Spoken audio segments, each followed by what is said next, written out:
दोस्तों नमस्कार, study tour विदार SR channel में आपका स्वागत है। आज की क्लास में हम घटनासार करंट अर्धवार्षिकी पढ़ेंगे। इसमें जनवरी से लेकर जून जुलाई तक का करंट अफेयर कवर किया गया है। हम 5 या 7 वीडियो लेके आएंगे, ठीक है। ये करंट अफेयर्स आपकी आने वाली परीक्षा, चाहे यूपी आरओ 2016 हो या पीसीएस की प्रारंभिक परीक्षा, उसके लिए काफ़ी उपयोगी साबित होगा। लास्ट वाले सेशन में हम अद्यतन सार संग्रह को कवर करेंगे। ये वन लाइनर टाइप का करंट अफेयर होता है। लास्ट में लाने का उद्देश्य केवल इतना है ताकि जब आप समग्र रूप से करंट अफेयर पढ़ लें तो आपका क्विक रिवीजन हो सके। चलिए फिलहाल आज के टॉपिक को शुरू करते हैं। नई शिक्षा नीति 2020। प्रधानमंत्री नरेंद्र मोदी की अध्यक्षता में 29 जुलाई 2020 को हुई कैबिनेट की बैठक में बहुप्रतीक्षित नई राष्ट्रीय शिक्षा नीति को मंजूरी प्रदान की गई।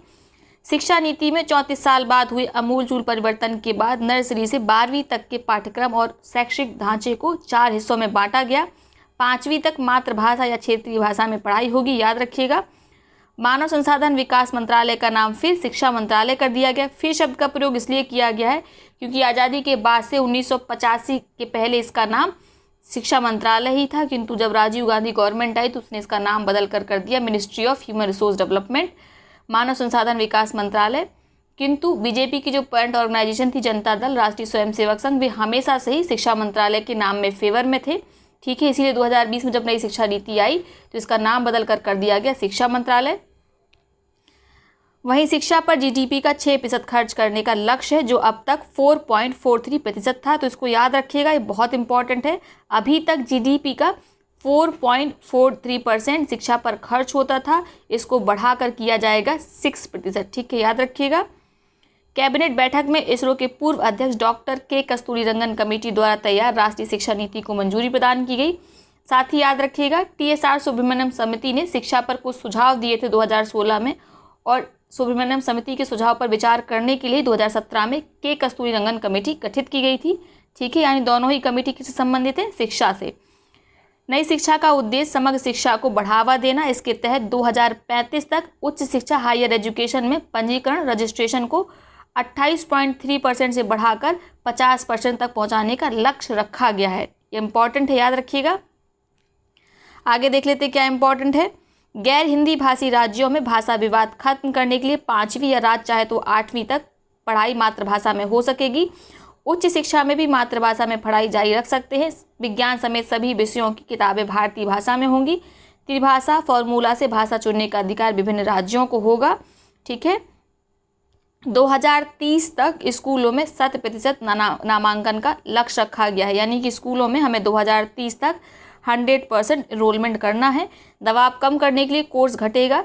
6ठी कक्षा से ही व्यावसायिक शिक्षा की पढ़ाई होगी। आगे बीएड के बारे में दे रखा है, जो परीक्षा की दृष्टि से इम्पोर्टेंट नहीं है, फिर भी जान लीजिए। जो 4 वर्षीय इंटीग्रेटेड बीए करेंगे उन्हें स्कूल में पढ़ाने का अवसर 2030 के बाद ही मिलेगा, और जैसा बीएड अभी होता था 2 साल का वैसे ही होगा, ठीक है। अब 10+2 नहीं चलेगा, क्या होगा? 5+3+3+4। इस नीति में पूरे पाठ्यक्रम और शैक्षणिक ढांचे को 5-3-3-4 के तहत 4 हिस्सों में बांटा गया है, ठीक है। फाउंडेशन कोर्स में आपको नर्सरी केजी अपर केजी की शिक्षा मिलेगी, और प्राथमिक में 3री 4थी 5वीं, माध्यमिक में 6ठी 7वीं 8वीं, और उसके बाद सेकेंडरी स्टेज में आपको 9वीं से 12वीं क्लास तक पढ़ाया जाएगा। ये परीक्षा की दृष्टि से उतना इम्पोर्टेंट नहीं है। जो छात्र शोध क्षेत्र में जाना चाहते हैं उनके लिए 4 साल का डिग्री प्रोग्राम होगा। ऐसे छात्र 1 साल के स्नातक पीजी के साथ 4 साल के डिग्री प्रोग्राम के बाद सीधे पीएचडी या डीफिल में प्रवेश ले सकेंगे। एमफिल पाठ्यक्रम खत्म कर दिया गया, इसको याद रखिएगा। वहीं जो स्नातक के बाद नौकरी करना चाहते हैं उनकी पढ़ाई 3 साल में ही पूरी हो जाएगी। शोध को बढ़ावा देने और गुणवत्ता में सुधार के लिए नेशनल रिसर्च फाउंडेशन NRF की स्थापना की जाएगी, इसको याद रखिएगा। स्टेटमेंट दे के इसको पूछा जा सकता है। इसका उद्देश्य उच्च शिक्षण संस्थानों में शोध संस्कृति को सक्षम बनाना है। पहली बार डिग्री कोर्स में मल्टीपल एंट्री और एग्जिट सिस्टम लागू किया गया है, इंपॉर्टेंट है, इसको याद रखिएगा, ठीक है। अब नई व्यवस्था के तहत स्नातक की डिग्री 3 या 4 साल की होगी। 3 वर्षीय डिग्री प्रोग्राम में 1 साल पूरा करने पर आपको मिलेगा सर्टिफिकेट। 2 साल की पढ़ाई आप पूरी कर लेंगे तो आपको मिल जाएगा डिप्लोमा, और 3 साल की कर लेंगे तो जैसे डिग्री मिलती थी उसी प्रकार से आपको डिग्री दी जाएगी, ठीक है, याद रखिएगा। ये बहुत अच्छा इनिशिएटिव है। कई बार किसी कारण से आपकी पढ़ाई रुक जाती है तो ऐसा नहीं है कि आपका 1 या 2 साल जो आपने पढ़ा वो व्यर्थ जाएगा। आपको उसी हिसाब से या तो सर्टिफिकेट प्रोवाइड होगा या डिप्लोमा या डिग्री मिल जाएगी। नई शिक्षा नीति में अकादमिक बैंक ऑफ क्रेडिट की स्थापना का सुझाव है। इससे उच्च शिक्षा के दौरान छात्र जो भी कोर्स या सर्टिफिकेट की पढ़ाई करेंगे उसके अंक अकादमिक क्रेडिट में जुड़ते जाएंगे।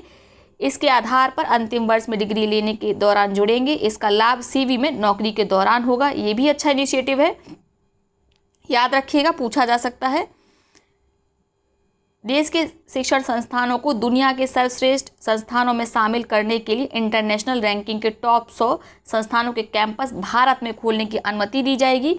विदेशी शिक्षकों और छात्रों को भारत से जोड़ा जाएगा, जिससे गुणवत्ता सुधरेगी। ठीक है, तो ये है नई शिक्षा नीति के बारे में। अगला टॉपिक देख लेते हैं, बाघ गणना रिपोर्ट 2018। केंद्रीय पर्यावरण मंत्री प्रकाश जावड़ेकर ने विश्व बाघ दिवस 29 जुलाई 2020 की पूर्व संध्या पर यानी 28 जुलाई को 600 पृष्ठों की चतुर्थ अखिल भारतीय बाघ गणना रिपोर्ट 2018 को जारी किया। तो आपको क्या याद रखना है, 28 जुलाई को होता है विश्व बाघ दिवस। वर्ष 2018 की बाघ गणना रिपोर्ट का शीर्षक status of tigers, co predators and prey in India report for 2018, Bharat में बाघों की स्थिति, सह शिकारी और आखिर 2018। इसको याद रखिएगा, शीर्षक पूछा जा सकता है। पर्यावरण एवं वन मंत्रालय के अंतर्गत वन्य जीव संस्थान wild life institute of India ने देश भर के टाइगर रिजर्व, राष्ट्रीय उद्यान तथा अभ्यारण्यों में बाघों की गणना की है। रिपोर्ट के अनुसार विश्व में बाघों का लगभग 70% आबादी भारत में है। इसको याद रखिएगा, स्टेटमेंट में दिया जा सकता है। देश में कुल 2967 बाघ हैं, जबकि पूरी दुनिया में है 3900 बाघ बचे हैं। यह भारत के लिए एक ऐतिहासिक उपलब्धि है, क्योंकि देश ने बाघों की संख्या को 2 गुना करने का लक्ष्य 4 वर्ष में ही प्राप्त कर लिया है। ये लक्ष्य कब डिसाइड किया गया था, आगे बढ़ते हैं। 2010 में रूस के सेंट पीटर्सबर्ग में बाघों के संरक्षण के लिए सालाना अंतर्राष्ट्रीय बाघ दिवस मनाने का निर्णय हुआ था।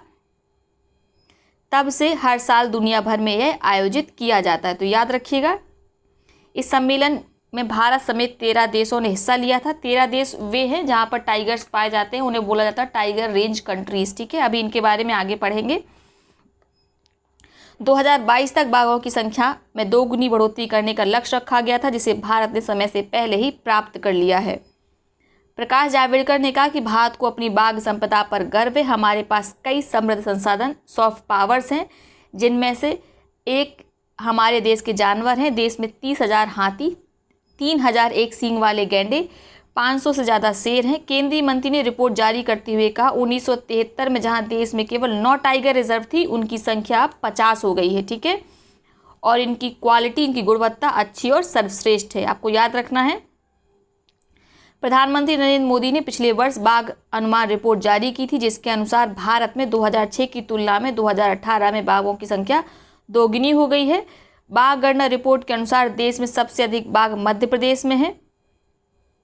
देश के 8 राज्यों में बाघों की संख्या 100 से अधिक है, याद रखिएगा। रिपोर्ट में देश के 50 टाइगर रिजर्व की स्थिति को भी बताया गया। उत्तराखंड के जिम कॉर्बेट टाइगर रिजर्व में सबसे ज़्यादा बाघ हैं। उसके बाद कर्नाटक के नागरहोल में सबसे ज़्यादा बाघ है, वहाँ पे कितने हैं, 127। तीसरे नंबर पर है कर्नाटक का बांदीपुर टाइगर रिजर्व, वहाँ पर है 126 बाघ। ठीक है, साथ में याद रखिएगा ये नंबर्स के हिसाब से। और सबसे बड़ा टाइगर रिजर्व कौन सा है भारत में, नागार्जुन श्रीशैलम टाइगर रिजर्व, जो कि आंध्र प्रदेश में पड़ता है। आगे लिस्ट दे रखी है, ठीक है, किस स्टेट में कितने बाघ हैं। तो प्रथम नंबर पर अभी हमने बात की, कौन है, मध्य प्रदेश, यहाँ पे है 526, कर्नाटक में है 524 और उत्तराखंड में है 442। 3 का ही नाम याद रखिएगा, सफिशिएंट है। ठीक है, आगे देखते हैं। रिपोर्ट के अनुसार देश में 12 वर्षों में बाघों की संख्या 6% की दर से बढ़ी है। इस इम्पॉर्टेंट है, याद रखिएगा। 2018 के सर्वे के अनुसार 3 भौगोलिक क्षेत्रों में बाघों की संख्या 2 गुनी हुई है। कौन से हैं वे 3 भौगोलिक क्षेत्र, शिवालक की पहाड़ियाँ, गंगा के मैदानों में संख्या 297 से बढ़कर 646, पश्चिमी घाट क्षेत्र में 402 से बढ़कर 981 और पूर्वोत्तर के पहाड़ी व ब्रह्मपुत्र के मैदानी इलाकों में 100 से बढ़कर 219 हो गई है। वहीं मध्य भारत और पूर्वी घाटों में करीब 59% वृद्धि के साथ बाघों की संख्या 601 से 1033 हो गई है। ठीक है, ये याद रखिएगा।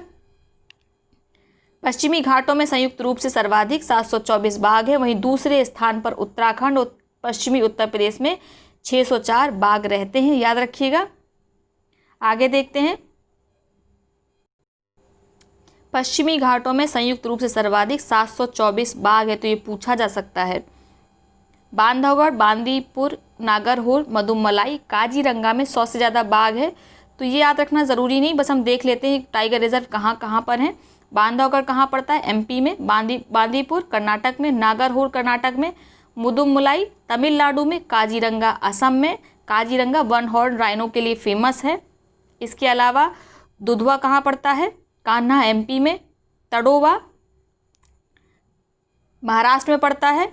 और आपका सत्यमंगलम पड़ता है तमिलनाडु में। सुंदरबन पश्चिम बंगाल में, ठीक है, याद रखिएगा। मिजोरम के दंपा पश्चिम बंगाल के बुक्सा रिजर्व में बाघ नहीं बचे हैं। वहीं पलामू टाइगर रिजर्व में एक भी बाघ की उपस्थिति दर्ज नहीं हुई है, ठीक है, याद रखिएगा। पलामू कहाँ पड़ता है? झारखंड में। शायद मैंने आपको दुधवा टाइगर रिजर्व का स्थान नहीं बताया, ये लखीमपुर खीरी उत्तर प्रदेश में है, ठीक है, याद रखिएगा। आप वैसे जानते होंगे इसको। 2014 में संरक्षित क्षेत्रों की संख्या 692 थी, जो 2019 में बढ़कर 807 से ज़्यादा हो गई। साथ ही कम्युनिटी रिजर्व भी 2014 में 43 थे, जो पिछले साल बढ़कर 100 से पार पहुंच गए हैं, याद रखिएगा। आगे देखते हैं, 1970 के दशक में भारत में 2000 से भी कम बाघ बचे थे। सरकार ने 1973 में बाघ को राष्ट्रीय पशु घोषित किया था और प्रोजेक्ट टाइगर के तहत बाघ संरक्षण की मुहिम शुरू की थी, ठीक है। तो प्रोजेक्ट टाइगर कब शुरू हुआ था? 1973 में। इसके साथ ही याद रखिएगा, प्रोजेक्ट एलिफेंट कब शुरू हुआ था? 1992 में। 1973 में सिर्फ 9 टाइगर रिजर्व थे, जो सिर्फ 18,278 वर्ग किलोमीटर में फैले थे, लेकिन अब इनकी संख्या बढ़कर 50 हो गई है। इनका क्षेत्र है 72,749 वर्ग किलोमीटर। क्षेत्र याद रखना इतना इम्पॉर्टेंट नहीं है, हालांकि अगली लाइन याद रखिएगा, यह अभी भारत के भौगोलिक क्षेत्र का सिर्फ 2.2% ही है। ये लाइन याद रखिएगा। केंद्रीय पर्यावरण राज्य मंत्री बाबुल सुप्रियो ने इस अवसर पर बताया कि बाघों की गणना के लिए 50 टाइगर रिजर्व और जंगलों में चप्पे चप्पे पर 30,000 कैमरों का जाल बिछाकर करीब 3.5 करोड़ से ज़्यादा तस्वीरें ली गई थी। इस दौरान 3,81,400 वर्ग किलोमीटर इलाके को कवर किया गया। इन तस्वीरों में 76,661 बाघों की जबकि 51,777 तेंदुओं की तस्वीरें थीं, ठीक है। बाबुल सुप्रियो ने बताया, बाघ संरक्षण में भारत की यह पहल इतनी आकर्षक है कि इसे Guinness book of world record ने भी जगह दी। तो यानी कि जो status of tigers co predator and prey in India status report थी, ठीक है, उसको जगह दी गई है Guinness book of world record में, याद रखिएगा। अंतर्राष्ट्रीय बाघ दिवस के मौके पर केंद्रीय पर्यावरण मंत्री प्रकाश जावड़ेकर ने कहा कि भारत दुनिया में बाघों का प्रबंधन का नेतृत्व करने को तैयार है। बाघ गणना की विस्तृत रिपोर्ट और पोस्टर जारी करते हुए प्रकाश जावड़ेकर ने कहा, वैश्विक भूमि का मात्र 2.5%, 4% वर्षा, विश्व की आबादी का 16% होने की बाध्यता के बावजूद भारत दुनिया की 8% जैव विविधता का घर है। तो ये लाइन परीक्षा की दृष्टि से इम्पॉर्टेंट है, जिसमें बाघों की 70% आबादी भी शामिल। इसको वैसे भी याद रखिएगा, आप इसको ऐसे वगैरह में कवर कर सकते हैं। जावड़ेकर ने कहा कि भारत अन्य बाघ वाले देशों के साथ इनके संरक्षण पर काम करने को तैयार है। हम 12 टाइगर रेंज देशों का नेतृत्व करने को तैयार हैं। हम टाइगर रेंज देशों का नेतृत्व करने को तैयार है। टाइगर रेंज देशों में कौन से देश आते हैं? याद रखिएगा, बांग्लादेश, भूटान, कंबोडिया, चाइना, नेपाल, रूस, थाईलैंड, उत्तर कोरिया, इंडिया, लाओस और म्यांमार, ठीक है। इन देशों में टाइगर्स पाए जाते हैं, इसीलिए इन्हें कहा जाता है टाइगर रेंज कंट्रीज या टाइगर रेंज देश। हम उनके टाइगर रिजर्व के लिए प्रशिक्षण, क्षमता निर्माण और प्रबंधन में हर संभव सहयोग के लिए भी तैयार हैं, ठीक है। ऐसा किसने कहा? प्रकाश जावड़ेकर जी ने।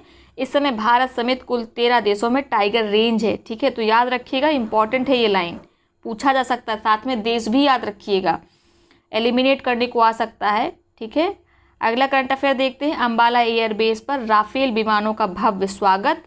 आपने स्वागत देखा होगा टीवी में, लगातार इसकी 4-5 दिन कवरेज आई।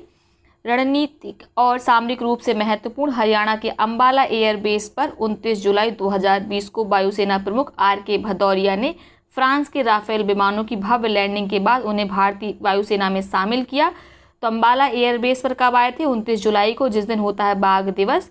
तो भारत के बाघ भारत की सीमा में 29 जुलाई 2020 को प्रवेश किए थे। ठीक है, भारत के बाघ अर्थात राफेल विमान। ठीक है, ये किस जनरेशन के हैं? ये इनकी जनरेशन है 4.5, याद रखिएगा। जिस समय राफेल भारतीय सीमा में प्रवेश किए, पश्चिमी अरब सागर में स्थित INS कोलकाता ने राफेल का स्वागत करते हुए कहा कि भारतीय समुद्री क्षेत्र में आपका स्वागत है, happy landing and happy hunting. तो इनको याद रखिएगा, पूछा जा सकता है। ठीक है,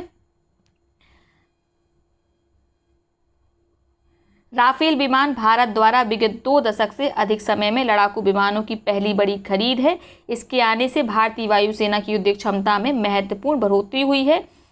भारत ने 23 सितंबर 2016 को फ्रांसीसी एयरोस्पेस कंपनी डसॉल्ट एविएशन से 36 राफेल लड़ाकू विमान खरीदने के लिए 59,000 करोड़ रुपए का सौदा किया था। ठीक है, यानी 2016 में ये सौदा हुआ था। 5 राफेल विमानों की पहली खेप 27 जुलाई को फ्रांसीसी बंदरगाह शहर बोर्दू में मेरिग्नैक एयरबेस से रवाना हुई। तो एयरबेस का नाम याद रखिएगा। ठीक है, ये विमान लगभग 8500 किलोमीटर की दूरी तय कर 29 जुलाई को दोपहर के बाद अंबाला एयरबेस पर पहुंचे। अंबाला एयरबेस कहाँ है? हरियाणा में है। दूरी कितनी तय की? 8500 किलोमीटर। कब पहुंचे? 29 जुलाई को, जब बाघ दिवस होता है। 5 विमानों की इस खेप में 3 एक सीटर तथा 2 विमान 2 सीटर थे। परीक्षा की दृष्टि से इंपॉर्टेंट नहीं है, जिन्हें भारतीय वायुसेना में स्क्वाड्रन नंबर 17 में शामिल किया गया, जिसे गोल्डन एरोज के नाम से भी जाना जाता है। तो इसे याद कर लीजिए, ये पूछा जा सकता है। वायुसेना में 17वीं स्क्वाड्रन 1951 में अस्तित्व में आई, इसमें हैवी लेड वेम्पायर FK-52 विमान थे। ठीक है, इस स्क्वाड्रन को नवंबर 1988 में प्रेसिडेंट स्टैंडर्ड से सम्मानित किया गया था। तो किस स्क्वाड्रन को किया गया था? 17वीं स्क्वाड्रन को, जिसे गोल्डन एरोज भी कहा जाता है। और इसी में शामिल हुए हैं राफेल विमान, जिसमें पहले से वेम्पायर FK-52 लड़ाकू विमान शामिल थे। फ्रांस से अंबाला तक की अपनी उड़ान के बीच में 5 और राफेल विमान लगभग 7 घंटे की उड़ान के बाद संयुक्त अरब अमीरात UAE में अल दफ्रा एयरबेस पर उतरे थे। यात्रा के बीच में हवा में उनमें ईंधन भी भरा गया। यह ईंधन 30,000 फीट की ऊंचाई पर फ्रांसीसी एयरफोर्स की airbase A330 multi role tanker से ईंधन भरते दिखाया गया। तो आपको याद रखना है कहाँ पर ये रुके थे? UAE के अल दफ्रा एयरबेस में। ठीक है, और इसमें ईंधन कहाँ किसके थ्रू भरा गया? Airbase A330 multi role tanker से, याद रखिएगा। पहला फाइटर जेट अक्टूबर 2019 में रक्षा मंत्री राजनाथ सिंह की फ्रांस यात्रा के दौरान भारतीय वायुसेना को सौंपा गया था। भारत द्वारा फ्रांसीसी कंपनी डसॉल्ट से खरीदे गए कुल 36 विमानों में 30 लड़ाकू विमान होंगे, 6 प्रशिक्षु विमान होंगे, यानी कि 6 का प्रयोग किया जाएगा सैनिकों को प्रशिक्षण देने के लिए, ताकि वो बाकी लड़ाकू विमानों को चला सकें। राफेल जेट का पहला स्क्वाड्रन अंबाला और दूसरा पश्चिम बंगाल के हासिमारा बेस पर रहेगा। ठीक है, तो इम्पॉर्टेंट है। हासिमारा बेस कहाँ है? पश्चिम बंगाल में है। और अंबाला आप जानते हैं हरियाणा में है। अंबाला एयरबेस को भारतीय वायुसेना का महत्वपूर्ण बेस माना जाता है, क्योंकि यह भारत पाकिस्तान सीमा से मात्र 220 किलोमीटर और चीन भारत सीमा से लगभग 450 किलोमीटर दूर है। आगे देखते हैं, राफेल में कौन कौन सी मिसाइलें लगी हैं। तो इसमें मिसाइल लगी है मीका, मेटॉयर, हैमर, स्कैल्प। थोड़ा सा हर मिसाइल के बारे में जान लेते हैं, हो सकता है मिसाइल पूछ ली जाए। मीका के बारे में जानते हैं। राफेल में कम और मध्यम दूरी तक मार करने वाली मीका मिसाइल भी है। यह किसी भी मौसम में सटीक निशाना साधने के लिए जानी जाती है। दुश्मन का ड्रोन या विमान इसकी नज़र से बच नहीं सकता है। इसका वजन है 110 किलो और ध्वनि की गति से 4 गुना तेज इसकी स्पीड है। भारतीय वायुसेना में शामिल मिराज 2000 लड़ाकू विमान में पहले से ही मीका लैस है। ठीक है, तो याद रखना है कि जो मिराज 2000 है उसमें ऑलरेडी मीका मिसाइल का हम प्रयोग करते हैं। रेंज 500 मीटर से लेकर 80 किलोमीटर तक है, यानी यह बेहद करीब से दुश्मन पर हमला कर सकती है और बहुत दूर से भी। अगली मिसाइल है मेटॉयर। मध्यम दूरी की हवा से हवा में मार करने वाली मिसाइलों में मेटॉयर 3 गुना ज़्यादा दूरी यानी 150 किलोमीटर की दूरी तक दुश्मन के विमान को नष्ट कर सकती है। यह बिना सीमा पर पार किए दुश्मन के देश के विमान को तबाह कर सकती है। स्टील्थ मिसाइल मटर ध्वनि की गति से 4 गुना तेज है। स्टील्थ का मतलब क्या होता है, यानी कि जो दूसरे देश का एयर मिसाइल डिफेंस सिस्टम होगा उसकी पकड़ में नहीं आएगी, इसे रडार में नहीं पकड़ा जा सकता, ठीक है। यानी कि दुश्मन देश में जाकर बल्लेबाजी कर सकती है और तब तक दुश्मन को पता नहीं चलता जब तक ये तबाही नहीं मचाती है, ठीक है। यह रास्ते में लक्ष्य बदलकर उसे भेदने की ताकत रखती है, याद रखिएगा। अगली मिसाइल लगेगी इसमें हैमर। राफेल कम दूरी की हैमर मिसाइलों से भी लैस होगा, जो पहाड़ों, अन्य दुर्गम इलाकों या बंकरों में छुपे दुश्मन को अचूक वार से ढेर कर सकती है। तो ये चाइना के लिए बहुत ज़रूरी है, क्योंकि चाइना हमेशा पहाड़ों में छुप जाता है और फिर वहाँ से वार करता है। तो पहाड़ों में छुपे जो दुश्मन होंगे उनको अचूक निशाने से ढेर कर सकता है। राफेल एक बार में 6 हैमर मिसाइल को ले जा सकता है। एक मिसाइल का वजन लगभग 250 किलोग्राम होता है। 3 मीटर लंबी 330 किलो वजनी यह मिसाइल पहाड़ी स्थानों पर 60 किलोमीटर और कम ऊंचाई वाली जगहों पर 15 किलोमीटर की दूरी तक मार कर सकती है। आखिरी मिसाइल है स्कैल्प। 200 से 300 किलोमीटर से ज़्यादा दूरी तक मार करने वाली यह क्रूज मिसाइल है, ठीक है। लड़ाकू विमान के जरिए इसे पानी या जमीन पर पहले निश्चित और स्थिर लक्ष्यों को भेजा जा सकता है, ठीक है, भेजा जा सकता है। स्कैल्प 1000 किलोमीटर प्रति घंटे की रफ्तार से हमला करती है। जीपीएस से लैस यह मिसाइल टारगेट को खोजकर उसे बर्बाद कर सकती है, यानी कि एक बार आप इसको चला देंगे तो फिर यह दुश्मन को ढेर कर कर ही शांत होती है। आगे देखते हैं। ये राफेल्स की डिज़ाइन एक दृष्टि में आपको बता रखा है, जो परीक्षा की दृष्टि से इम्पॉर्टेंट नहीं है। इसमें ट्विन इंजन लगा होगा और अभी हम पढ़ चुके हैं ये सिंगल और डबल सीटर है, ठीक है। बाकी आप ये पढ़ लीजिए अगर आपको इम्पॉर्टेंट लगता है। आगे देखते हैं। सेना में महिलाओं को स्थायी कमीशन हेतु सरकार का आदेश जारी। केंद्र सरकार ने 23 जुलाई 2020 को सेना में भी महिलाओं को बराबरी का हक देने के लिए स्थायी कमीशन देने की विधिवत घोषणा की। रक्षा मंत्रालय द्वारा जारी आदेश के अनुसार शॉर्ट सर्विस कमीशन एसएससी की महिला अधिकारियों को अब सेना की सभी 10 शाखाओं में स्थायी कमीशन मिलेगा। आगे देखते हैं। सुप्रीम कोर्ट ने फरवरी में एक ऐतिहासिक निर्णय में एसएससी के तहत नियुक्त सभी महिला अफसरों को स्थायी कमीशन का रास्ता साफ कर दिया था। केंद्र सरकार के इस आदेश के बाद अब महिला अधिकारियों को army air defence signal engineer, army aviation electronics एवं mechanical engineer, army service corps, army आयुध कोर, इंटेलिजेंस कोर के अलावा वर्तमान शाखा जज एंड एडवोकेट जनरल सैनिक शिक्षा कोर में स्थायी कमीशन मिलेगा। सेना में अभी तक महिला अधिकारियों को केवल 2 शाखाओं जज एडवोकेट जनरल शिक्षा कोर में ही स्थायी कमीशन मिलता था, ठीक है। एसएससी के अंतर्गत महिला अधिकारियों को शुरू में 5 वर्ष के लिए लिया जाता था, जिसे बढ़ाकर अब 14 वर्ष किया जा सकता है, ठीक है। स्थायी कमीशन मिलने से उन्हें सेवानिवृत्ति की उम्र तक सेवा का लाभ मिलेगा, यानी कि जब तक रिटायर नहीं होती तब तक वे अपनी सेवा को प्रदान कर सकती हैं। लंबे अरसे से इसकी मांग उठ रही थी। सेना में पेंशन पाने के लिए कम से कम 20 वर्ष की सेवा ज़रूरी है, लेकिन शॉर्ट सर्विस कमीशन से आए अधिकारियों को पेंशन की सुविधा नहीं मिलती है। अब महिला अधिकारियों को भी पेंशन का लाभ मिलेगा। लंबी कानूनी लड़ाई के बाद महिला अधिकारियों को सेना में स्थायी कमीशन का रास्ता तो साफ हो गया, लेकिन अब भी तकनीकी कारणों से उन्हें युद्ध अभियानों में स्थायी नियुक्ति नहीं दी जाएगी। एक अनुमान के अनुसार 36,000 के करीब महिलाएं हैं जो भारतीय सेना में हैं। सुप्रीम कोर्ट ने भी युद्ध अभियानों में भेजने के निर्णय को अभी अपने आदेश से अलग रखा है। सभी शॉर्ट सर्विस कमीशन से आए पुरुष अधिकारियों को 10 साल बाद स्थायी कमीशन का विकल्प मिलता है, लेकिन महिला अधिकारियों को नहीं। 17 साल की कानूनी लड़ाई के बाद सुप्रीम कोर्ट ने 17 फरवरी 2020 को एक महत्वपूर्ण निर्णय में सभी महिला अफसरों को 3 महीने के अंदर सेना में स्थायी कमीशन दिया जाए जो इस विकल्प को चुनना चाहती हैं। इसके बाद 7 जुलाई को केंद्र सरकार की मांग पर सुप्रीम कोर्ट के फैसले के अनुपालन के लिए सरकार को 1 महीने और समय दिया गया था, ठीक है। आगे पढ़ते हैं। सबसे इम्पॉर्टेंट और बड़ी खबर, अयोध्या में भव्य राम मंदिर का शिलान्यास। उत्तर प्रदेश के अयोध्या में भव्य राम मंदिर का शिलान्यास 5 अगस्त 2020 को दोपहर 12:15 पर प्रधानमंत्री नरेंद्र मोदी के कर कमलों द्वारा किया गया। श्री राम जन्मभूमि तीर्थ क्षेत्र ट्रस्ट की अयोध्या में 18 जुलाई 2020 को हुई बैठक में राम मंदिर निर्माण के लिए 3 या 5 अगस्त को भूमि पूजन कराने पर सहमति बनी थी। बात कर लेते हैं श्री राम जन्मभूमि तीर्थ क्षेत्र ट्रस्ट की। तो इसमें 15 ट्रस्टी हैं। प्रेसिडेंट हैं महंत नृत्य गोपाल दास महाराज और जनरल सेक्रेटरी हैं श्री चंपत राय बंसल। नाम याद रखिएगा, पूछा जा सकता है। ट्रस्ट की इस बैठक में मंदिर के विस्तार का निर्णय लिया गया। लिए गए निर्णय के तहत मंदिर का मॉडल तो भीप का ही रहेगा, लेकिन मंदिर में 3 की जगह 5 गुम्बद होंगे, ऐसा निर्णय किया गया। मंदिर की नींव में टाइम कैप्सूल भी डाला जाएगा। यह कैप्सूल मंदिर की नींव में 200 फीट नीचे डाला जाएगा। इसे कालपात्र कहा जा रहा है। इस कालपात्र में जो जानकारी डाली जाएगी उसे तामपात्र पर लिखकर डाला जाएगा। तो ऐसा पहली बार नहीं है जब भारत में टाइम कैप्सूल किसी संरचना के नीचे डाला जा रहा हो। इंदिरा गांधी भी इसका प्रयोग कर चुकी हैं। मंदिर के डिजाइन में विस्तार से उसकी ऊंचाई 128 फीट से बढ़ाकर 161 फीट हो जाएगी। ठीक है, याद रखिए। ट्रस्ट की बैठक में यह भी निर्णय लिया गया कि राम जन्मभूमि परिसर स्थित करीब 12 प्राचीन जर्जर मंदिरों को गिराया जाएगा ताकि राम के भव्य मंदिर का निर्माण हो सके। याद रखिएगा। आगे देखते हैं।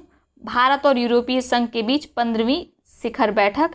27 देशों के समूह यूरोपीय संघ और भारत के बीच 3 वर्ष बाद 15 जुलाई 2020 को वीडियो कॉन्फ्रेंसिंग के माध्यम से 15वीं शिखर बैठक का आयोजन किया गया। यूरोपीय संघ या यू की बात कर लेते हैं, यूरोपियन यूनियन की। देखिए, ये 27 देशों का समूह है जो बनाया गया था पॉलिटिकल और इकोनॉमिक सपोर्ट के लिए। इसका हेडक्वार्टर ब्रुसेल्स बेल्जियम में है। ठीक है। 31 जनवरी 2020 को यूनाइटेड किंगडम ने इस यूनियन को छोड़ दिया था और यह पहला मेंबर बन गया है जिसने यूरोपियन यूनियन को छोड़ा है। आगे देखते हैं। इस शिखर बैठक में भारत का प्रतिनिधित्व जहां प्रधानमंत्री नरेंद्र मोदी ने किया, वहीं यूरोपीय संघ का नेतृत्व यूरोपीय परिषद के अध्यक्ष चार्ल्स मिशेल, यूरोपीय आयोग की अध्यक्ष उर्सुला वोन दे लियोन ने किया।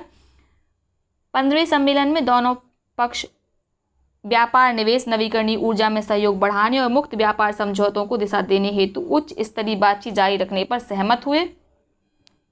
प्रधानमंत्री नरेंद्र मोदी ने इस दौरान कहा, भारत और यूएई नेचुरल पार्टनर हैं और राजनीतिक रिश्तों को और संवारने के लिए प्रतिबद्ध हैं।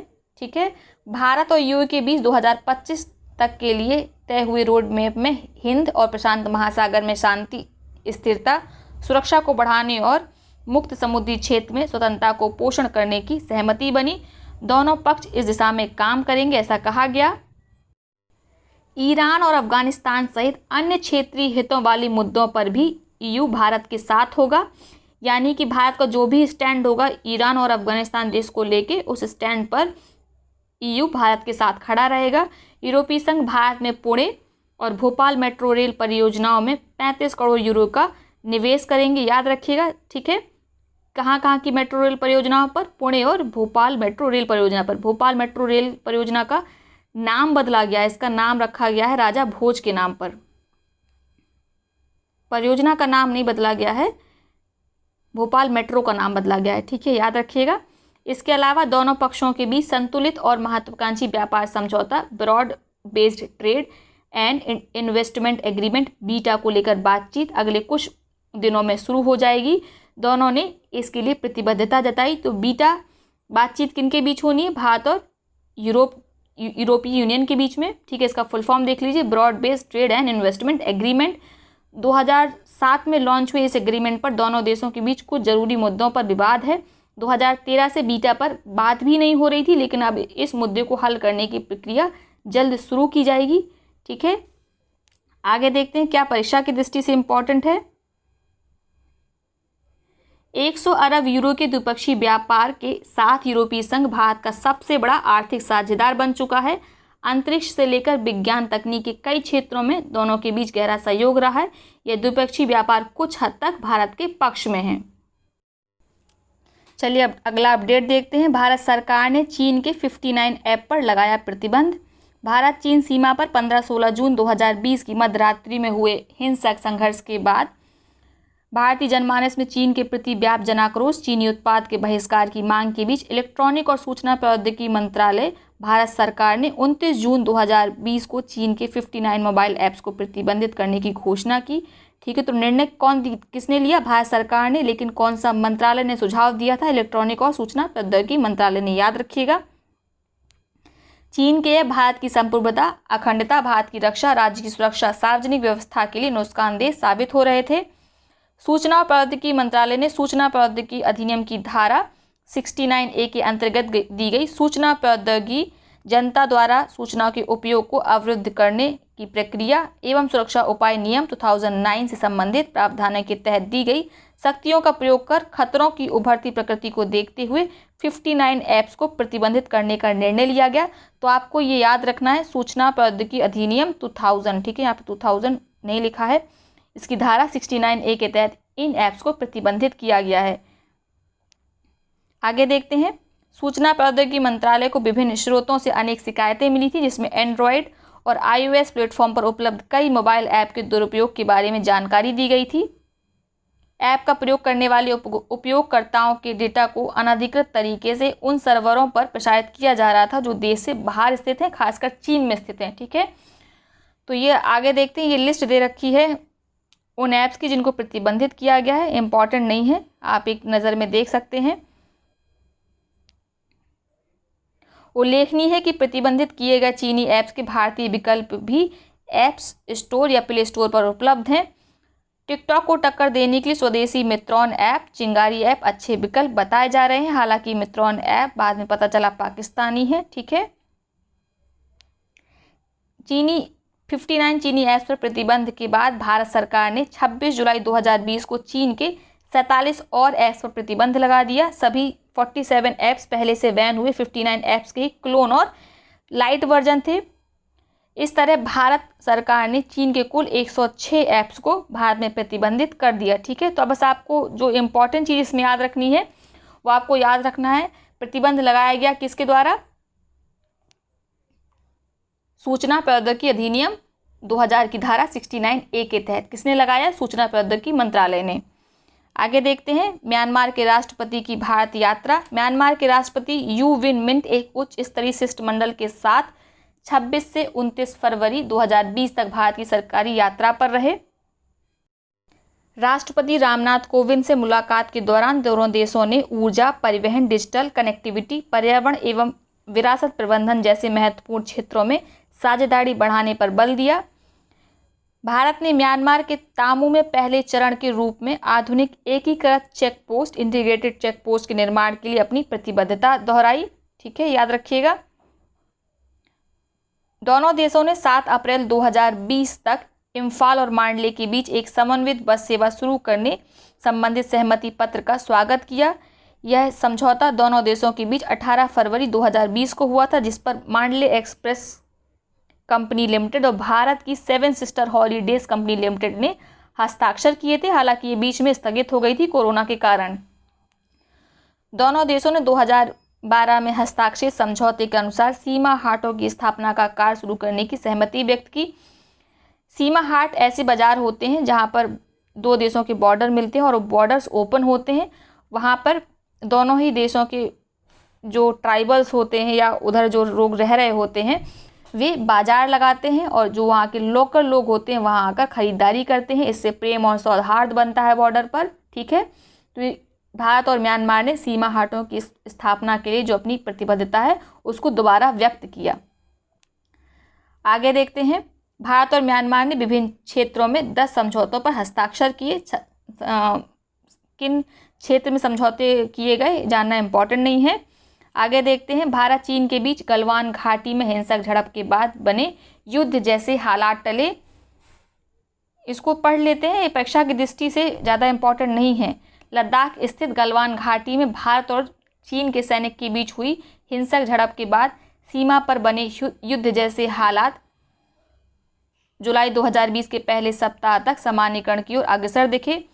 LAC पर शांति और स्थिरता के लिए दोनों देशों के बीच सैन्य और कूटनीतिक स्तर पर हुई कई दौर की वार्ता के बाद चरणबद्ध तरीके से सेना को पूरी तरह हटाने और 3 किलोमीटर तक बफर जोन बनाने पर सहमति हुई। चीनी सेना अब तक 11 जुलाई 2020 तक में इसका डेटा दे रखा है। गलवान घाटी, गोगरा, हॉट स्प्रिंग, पेगोंग सो को वहाँ पे लेक को सो बोला जाता है, ठीक है। अपने सैनिकों को पीछे हटा लिया गया। पेगोंग झील से नावों को भी हटाया गया। साथ ही फिंगर 4 की रिज लाइन पर भी चीनी PLA पैरामिलिट्री आर्मी की संख्या कम हुई, ठीक है। भारत चीन संबंधों में गंभीर तनाव की स्थिति जून 2020 में उस समय उत्पन्न हुई जब उत्तर जब पूर्वी लद्दाख क्षेत्र में गलवान घाटी गलवान वैली में वास्तविक नियंत्रण रेखा LAC line of actual control पर अतिक्रमण को लेकर दोनों देशों की सेनाएं आपस में भिड़ गईं। 15-16 जून 2020 की रात्रि में दोनों सेनाओं के बीच झड़प मुख्यतः पत्थरबाजी तथा लाठी डंडों के द्वारा हुई। शून्य से भी नीचे के तापमान वाले इस क्षेत्र में हुई झड़प में शहीद हुए भारतीय सैनिक बिहार रेजिमेंट के थे। इनका नेतृत्व तेलंगाना के कर्नल संतोष बाबू कर रहे थे, जो स्वयं भी इस संघर्ष में शहीद हुए, तो इनका नाम याद रखिएगा। ठीक है। भारत और नेपाल के बीच सीमा विवाद। भारत और नेपाल के बीच सीमा विवाद मई 2020 में उस समय पुनः शुरू हुआ जब नेपाल ने अपना नया राजनीतिक मानचित्र जारी किया। इसमें तिब्बत, चीन व नेपाल सीमा से सटे भारतीय क्षेत्रों काला पानी, लिपू लेक, लिम्पियाधुरा सहित 372 वर्ग किलोमीटर क्षेत्र को नेपाल का हिस्सा बताया गया। हम आपको मैप में दिखा देते हैं। ये मैप आप देख पा रहे हैं, ये है लिम्पियाधुरा, ये है काला पानी, ये है लिपू लेक पास। ठीक है। ये उत्तराखंड के क्षेत्र को अपना क्षेत्र बताते हैं। हालिया विवाद का कारण 8 मई 2020 को उत्तराखंड के लिपू लेक से धारचूला मार्ग को जोड़ती हुई 80 किलोमीटर लंबी सड़क का निर्माण था, जिसका उद्घाटन भारतीय रक्षा मंत्री श्री राजनाथ सिंह ने किया था, जिस पर नेपाल ने आपत्ति जताई थी। इस मामले में भारतीय राजदूत को तलब कर नेपाली विदेश मंत्रालय ने अपना ज्ञापन भी 11 मई को सौंपा था। ठीक है, बस इतना ही इम्पोर्टेंट है इसमें।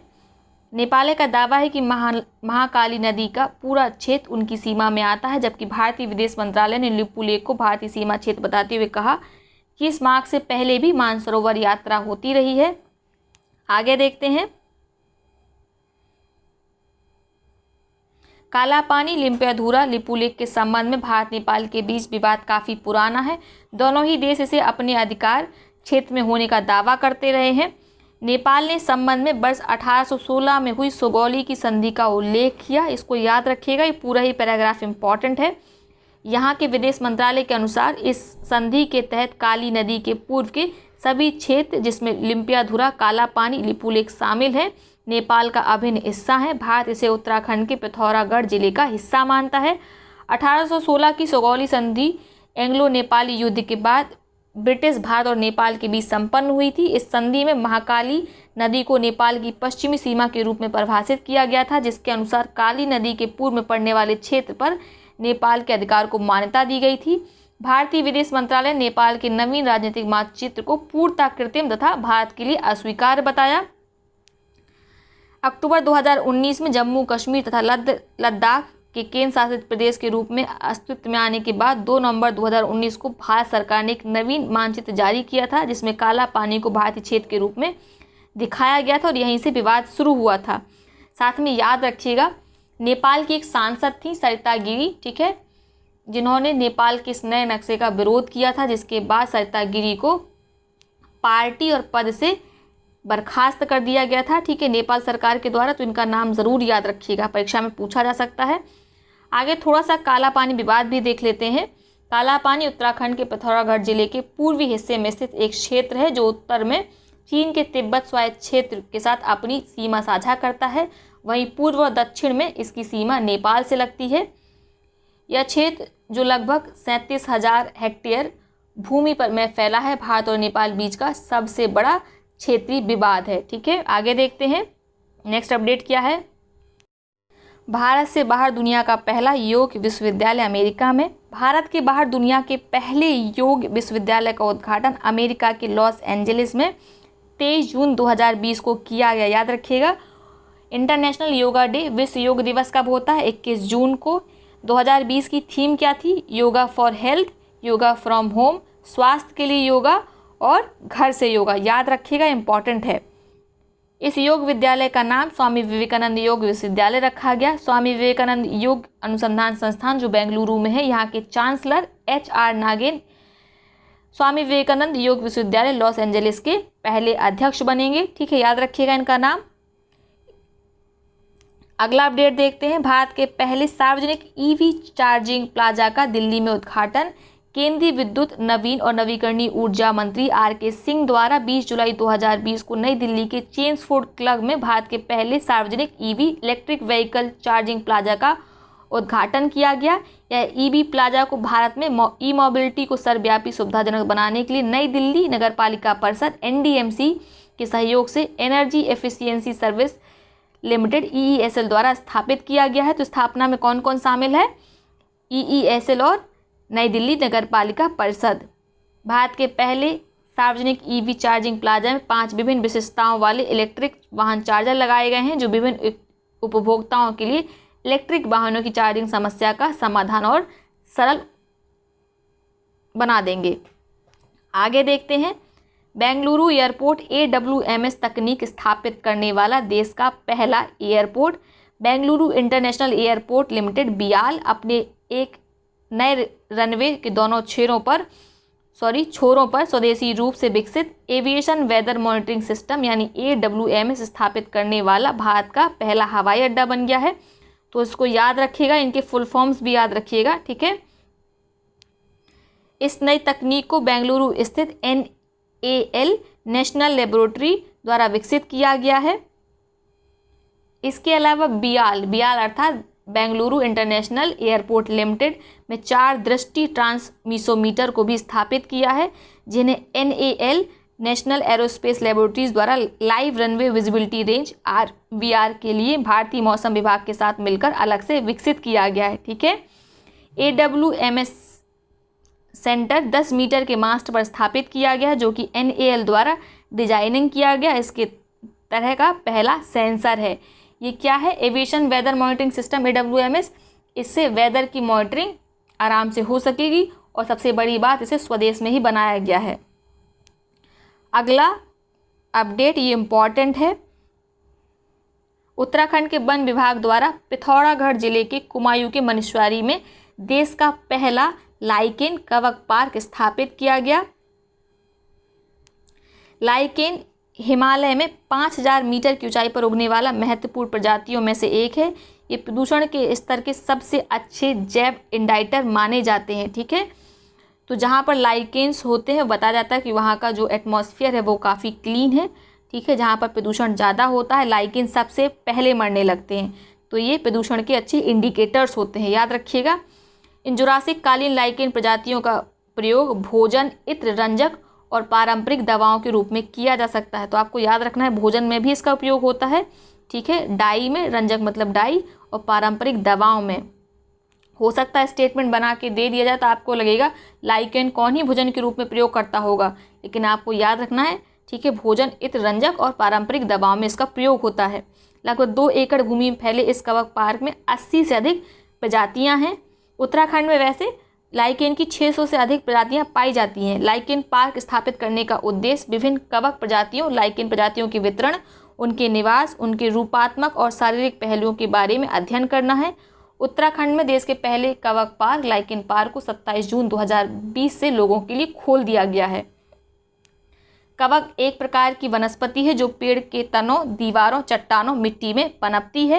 ये कई रंग और आकार में मिलती है। ये पृथ्वी पर मौजूद सबसे पुरानी जीवित चीज़ों में से एक है, याद रखिएगा। अगला अपडेट देख लेते हैं। भारत में सबसे बड़ी तितली हिमालय की गोल्डन वर्डविंग तितली को 88 वर्ष बाद 8 जुलाई 2020 को भारत की सबसे बड़ी तितली होने का गौरव प्राप्त हुआ। उत्तराखंड के पिथौरागढ़ जिले में दीदी हाट कस्बे में, यहाँ पे ठाट लिखा है, ठाटनी हाट होगा, ठीक है, 194 मिलीमीटर पंखों वाली मादा गोल्डन वर्डविंग तितली पाई गई, ठीक है। पंखों वाली का मतलब इसकी लंबाई नापी जाती है। देखिए ऐसे होती है ना तितली, पता नहीं क्या बन गया, तो इसकी ये लंबाई नापी जाती है ऐसे, ठीक है। तो ये कितनी लंबी है? 194 मिलीमीटर। नाम क्या है इसका? गोल्डन वर्डविंग, ठीक है। साथ में याद रखिएगा जो 106 मीटर पंखों वाली नर गोल्डन वर्डविंग है वो शिलोंग के बांखर तितली संग्रहालय में मौजूद है, ठीक है। शिलोंग में कौन सा तितली संग्रहालय है? बांखर तितली संग्रहालय।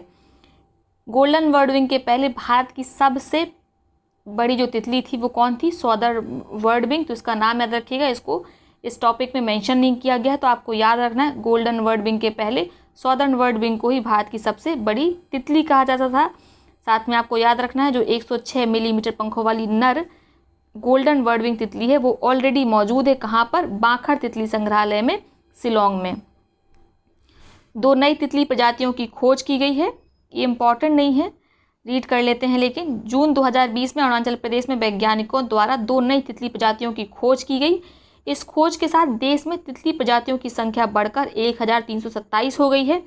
2 नई खोजी गई प्रजातियों में एक का नाम हेयर स्ट्रीक स्ट्राइड और दूसरे का नाम एल्यूजिव प्रिंस है। भारत में इन 2 तितलियों की पहचान की पुष्टि अंतर्राष्ट्रीय जर्नल बायोनेट्स में किया गया है। ठीक है, नेक्स्ट अपडेट देखते हैं। India ranking 2020। 11 जून 2020 को केंद्रीय मानव संसाधन विकास मंत्री रमेश पोखरियाल निशंक ने, केंद्रीय मानव संसाधन मंत्रालय का नाम अब बदल गया, क्या हो गया, शिक्षा मंत्रालय। तो शिक्षा मंत्री रमेश पोखरियाल निशंक ने राष्ट्रीय संस्थागत रैंकिंग रूपरेखा NIRF इंडिया रैंकिंग 2020 को जारी किया। इस रैंकिंग का निर्धारण 5 व्यापक समूह में से प्रत्येक के लिए निर्धारित अंकों के आधार पर किया जा सकता है। तो वो कौन से 5 आधार होते हैं, शॉर्ट में देख लीजिए। TLR teaching learning and resources, ठीक है। GO graduation outcome. IO outreach and inclusivity अनुसंधान और व्यावसायिक अभ्यास। R&P यानी research and professional practice. PR मतलब परसेप्शन धारणा, ठीक है। भारत के सर्वश्रेष्ठ विश्वविद्यालय और संस्थानों में निम्नलिखित 10 श्रेणियों में समग्र विश्वविद्यालय, इंजीनियरिंग विश्वविद्यालय, प्रबंधन, फार्मेसी, मेडिकल आदि संस्थानों की रैंकिंग प्रदान की गई। पहली बार इसमें दंत चिकित्सा संस्थान को शामिल किया गया रैंकिंग में, ठीक है, याद रखिएगा। बहुत सारी इसमें रैंकिंग दे रखी है, हम स्क्रॉल कर देते हैं, आप देख सकते हैं। इतनी सारी रैंकिंग को याद रख पाना आसान नहीं है, जो इम्पोर्टेंट है हम उनको देख लेते हैं, ठीक है। तो ओवरऑल कैटेगरी में शीर्ष स्थान पर कौन है, भारतीय प्रौद्योगिकी संस्थान IIT मद्रास, भारत विज्ञान संस्थान ISC बेंगलुरु और भारतीय प्रौद्योगिकी संस्थान IIT दिल्ली। तो इन 3 को ही याद रखिएगा, सफिशिएंट है। आप विश्वविद्यालय की रैंकिंग देखना चाहें तो उनको भी देख सकते हैं। भारतीय विज्ञान संस्थान ISC बेंगलुरु दूसरे नंबर पर है, जवाहरलाल नेहरू विश्वविद्यालय नई दिल्ली और तीसरे स्थान पर है BHU बनारस हिंदू विश्वविद्यालय, ठीक है। बाकी ये इंजीनियरिंग श्रेणी दे रखी है, ये मैनेजमेंट से है, आप नहीं याद कर पाएंगे इतने सारे रैंकिंग को। ये विश्वविद्यालय श्रेणी में 5 संस्थान हैं, ये फार्मेसी क्षेत्र से हैं, ये चिकित्सा श्रेणी से हैं, दंत चिकित्सा से और विधि क्षेत्र से 3 शीर्ष संस्थान, वास्तुकला क्षेत्र से भी शीर्ष 3 संस्थानों की रैंकिंग दे रखी है। इम्पॉर्टेंट, आप केवल ओवरऑल कैटेगरी को याद कर सकते हैं। अगला अपडेट देखते हैं जो कि इम्पॉर्टेंट भी है। कचरा मुक्त शहरों की 2019-20 की स्टार रैंकिंग या रेटिंग। विभिन्न शहरों में साफ सफाई के स्तर का आकलन करते हुए कचरा मुक्त शहरों गार्बेज फ्री सिटीज़ की स्टार रेटिंग सरकार ने मई 2020 में जारी की। वर्ष 2019-20 में यह रेटिंग केंद्रीय आवास एवं शहरी मामलों के राज्य मंत्री श्री हरदीप सिंह पुरी ने 19 जुलाई 2020 को ही जारी की। इसमें कुल 6 शहरों को ही 5 स्टार रेटिंग प्रदान की गई है, जबकि 65 शहरों को 3 स्टार व 70 शहरों को 1 स्टार रेटिंग इस सर्वेक्षण के अंतर्गत दी गई है। तो ये इम्पोर्टेंट नहीं है, इसको मत याद करिए।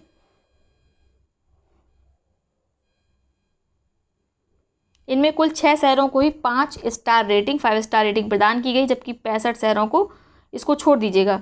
5 स्टार रेटिंग पाने वाले शहरों में छत्तीसगढ़ का अंबिकापुर, गुजरात का राजकोट और सूरत, कर्नाटक का सूरत, कर्नाटक का मैसूरू, मध्य प्रदेश का इंदौर और महाराष्ट्र का नवी मुंबई शामिल है, ठीक है, इसको याद रख लीजिए। जिन 65 शहरों को 3 स्टार रेटिंग प्रदान की गई है उनमें सर्वाधिक शहर हैं महाराष्ट्र के, छत्तीसगढ़ के 9 शहर हैं, मध्य प्रदेश के 10, गुजरात के 5 और आंध्र प्रदेश के 2, ठीक है। उत्तर प्रदेश, बिहार, राजस्थान से किसी भी शहर को 3 स्टार रेटिंग प्राप्त नहीं हुई है, ठीक है। 5 स्टार तो आप छोड़ ही दीजिए। उत्तर प्रदेश को के 6 शहर अलीगढ़, गजरौला NPP, झांसी, गाजियाबाद, लखनऊ, नोएडा, इनको 1 स्टार रेटिंग दी गई है, ठीक है। और 1 स्टार रेटिंग पाने वाले 70 शहरों में ये शामिल हैं। आगे देखते हैं। स्वच्छता रेटिंग की दौड़ में देश के 1435 शहरी निकाय अर्बन लोकल बॉडीज शामिल किए गए थे। प्रारंभिक आकलन के पश्चात इसमें 698 शहरों को चुना गया, जिसमें 141 को ही रेटिंग प्रदान की गई थी। तो ये इंपॉर्टेंट नहीं है, बस आपको याद रखना है। छत्तीसगढ़ का अंबिकापुर 5 स्टार रेटिंग में शामिल है, गुजरात का राजकोट और सूरत, कर्नाटक का मैसूरू और उत्तर प्रदेश, बिहार, राजस्थान का कोई भी शहर ना 5 स्टार रेटिंग में शामिल है, ना ही 3 स्टार रेटिंग में। ठीक है, आगे देखते हैं। विशाखापट्टनम के एक संयंत्र से गैस रिसाव। आंध्र प्रदेश के विशाखापट्टनम जिले में स्थित एक कारखाने में 6-7 मई 2020 की मध्य रात्रि में एक औद्योगिक दुर्घटना के तहत गैस लीक होने से आसपास के गांवों में 2000 से अधिक लोग प्रभावित हुए। दक्षिण कोरिया की एलजी केम की आर वेंकटपुर गांव स्थित, गांव का नाम याद कर लीजिए, अनुषंगी company LG polymers India private limited से लीक हुई स्टायरेन गैस का रिसाव उस समय हुआ जब अधिकांश लोग सो रहे थे। तो कौन सी गैस थी? स्टायरेन गैस। ठीक है, किस गांव में इसका रिसाव हुआ? आर वेंकटपुर गांव में। ठीक है, गैस प्रभाव के चलते लोगों को सांस लेने में परेशानी जैसी दिक्कतें महसूस हुई, जिससे कई लोग तो नींद में ही बेहोश हो गए। कृत्रिम रबर रेजर बनाने में स्टायरेन गैस का प्रयोग किया जाता है। ये ज़्यादा जहरीली तो नहीं होती, लेकिन अगर अधिक मात्रा में इसको सूंघ लिया जाए तो इससे मृत्यु हो सकती है। ठीक है, आगे देखते हैं।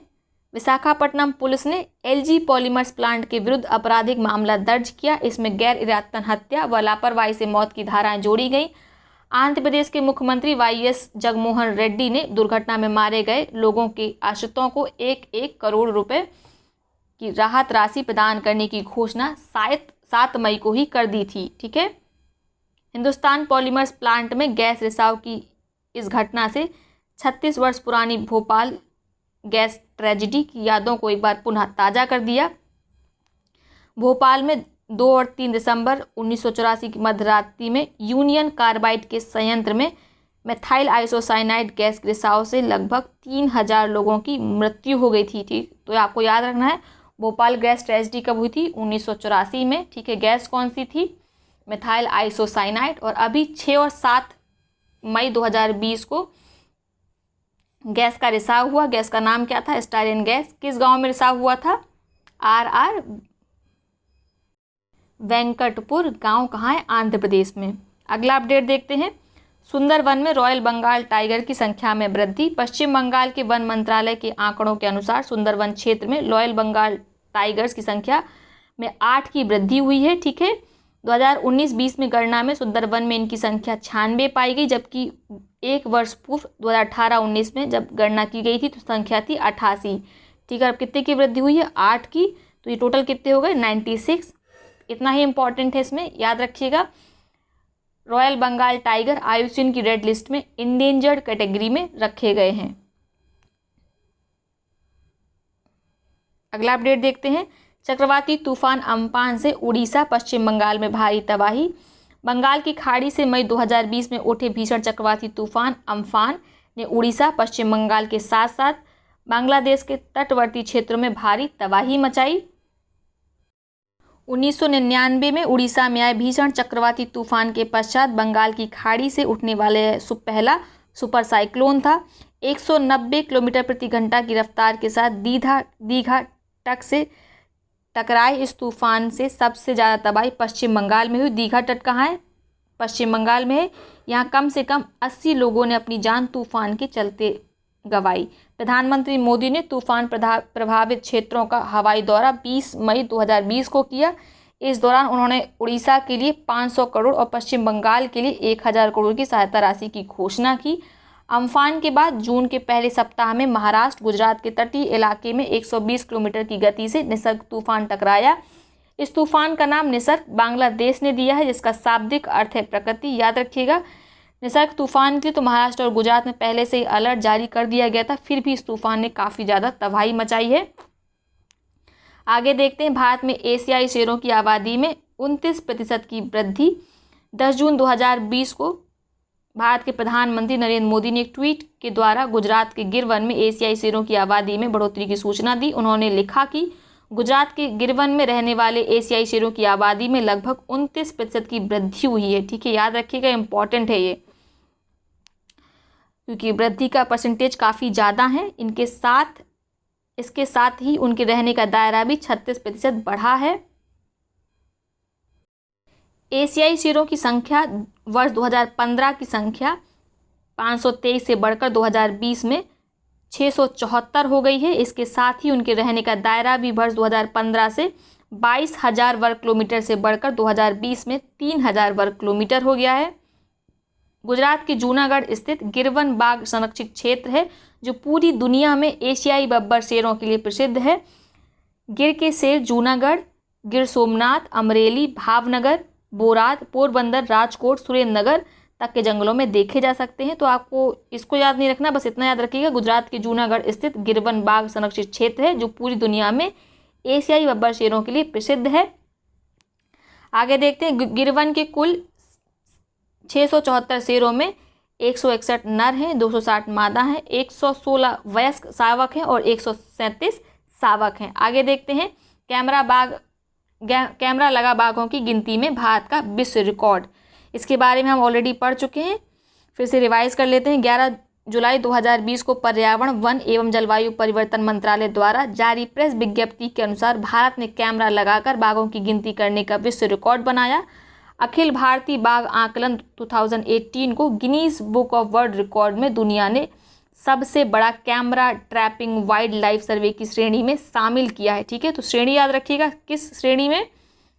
वाइल्ड लाइफ सर्वे की श्रेणी में। ठीक है, नाम क्या था रिपोर्ट का? अखिल भारतीय बाघ आकलन 2018, ऑल इंडिया टाइगर सेंसस 2018। ठीक है, Guinness book of world record ने अपनी वेबसाइट पर नए कीर्तिमान की घोषणा करते हुए लिखा, भारत में 2018-19 में हुए कैमरा ट्रैप सर्वे का चौथा चरण संसाधन और डेटा के संदर्भ में दुनिया का आज तक का सबसे व्यापक सर्वे रहा।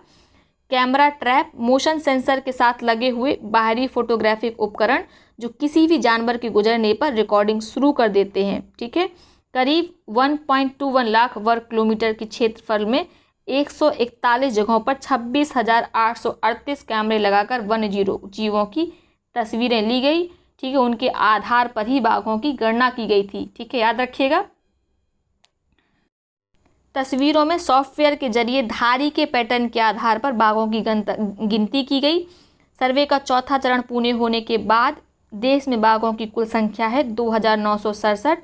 ठीक है, और दुनिया में बाघों की कुल आबादी का 70% भारत में है। ठीक है, याद रखिएगा। पर्यावरण मंत्रालय के अनुसार देश में बाघों की संख्या 3 गुना बढ़ोतरी हुई है। अगला अपडेट देखते हैं, भारत में पहली नदी के नीचे निर्मित होने वाली सड़क परिवहन टनल। भारत चीन तनाव के बीच केंद्र सरकार ने ब्रह्मपुत्र नदी के नीचे 14.85 किलोमीटर टनल बनाने की सैद्धांतिक मंजूरी 13 जुलाई 2020 को दी। तो इस लंबाई याद रखिएगा, 14.85 किलोमीटर। यह देश की पहली नदी के नीचे बनने वाली सड़क परिवहन टनल है जो पूर्वी चीन की ताइहू झील के नीचे बन रही सड़क परिवहन टनल से अधिक लंबी होगी। ठीक है, चीन जो बना रहा है उसकी लंबाई कितनी है? 10.79 किलोमीटर। और भारत की सड़क की लंबाई, टनल की लंबाई कितनी है? 14.85। अत्याधुनिक तकनीक से बनने वाली यह टनल असम और अरुणाचल प्रदेश से साल भर कनेक्टिविटी उपलब्ध कराने के कारण सामरिक दृष्टि से बहुत महत्वपूर्ण है। सरकार असम के गोहपुर NH54 से नुमालीगढ़ NH37 को जोड़ने के लिए ब्रह्मपुत्र नदी के लिए 4 लेन सड़क का परिवहन टनल बनाने की योजना पर तेजी से काम कर रही है। आगे देखते हैं, टनल में सैन्य वाहन, रसद, हथियार पहुंचाने वाले वाहन 80 किलोमीटर की रफ्तार से दौड़ सकेंगे। इस टनल में आने और जाने के लिए पृथक 2 ट्यूब कैप्सूल होंगी, बीच में इन दोनों के बीच ट्यूब जुड़ी होगी। इसमें ड्रेनेज सिस्टम, प्रकाश, इमरजेंसी निकास आदि में मदद मिलेगी। टनल के भीतर पानी नहीं घुसने के कई सुरक्षा चक्र होंगे। टनल में ताज़ी हवा के लिए ventilation system, fire fighting, railing युक्त फुटपाथ आदि होंगे। तो लंबाई याद रखना कितनी है? 14.85 किलोमीटर। किस नदी के नीचे बन रहा है? ब्रह्मपुत्र नदी के नीचे। इससे कनेक्टिविटी सुनिश्चित होगी असम और अरुणाचल प्रदेश के बीच में। ठीक है, ये असम के गोहपुर और नुमालीगढ़ को जोड़ेगा, याद रखिएगा। अगला अपडेट देखते हैं, नीता अंबानी दुनिया की प्रमुख समाजसेवी हस्तियों की सूची में शामिल। कोरोना संकट के दौरान लोगों की जान बचाने के प्रयास में जुटी नीता अंबानी और उनकी संस्था रिलायंस फाउंडेशन को विश्व के प्रमुख समाजसेवी की सूची में शामिल किया गया है। अमेरिकी पत्रिका टाउन एंड कंट्री की वर्ष 2020 की हाल में जारी सूची में नीता अंबानी एकमात्र भारतीय समाज सेवी हैं। ठीक है, याद रखिएगा, जो इस सूची में शामिल हुई हैं। समाज सेवी तो बहुत हैं, इसको याद रखिएगा। हो सकता है आप भावना में बहकर सोनू सूद को टिक करके चले आएँ, तो सोनू सूद का नाम तो इस पत्रिका ने नहीं शामिल किया है। रिलायंस फाउंडेशन की हेड नीता अंबानी को स्थान दिया गया है इस पत्रिका में। तो ये है आज जो हमने घटनासार का पहला पार्ट पूरा कर लिया है। कल इसके आगे का पार्ट आएगा, उसको ज़रूर देखिएगा। ठीक है, बहुत बहुत धन्यवाद।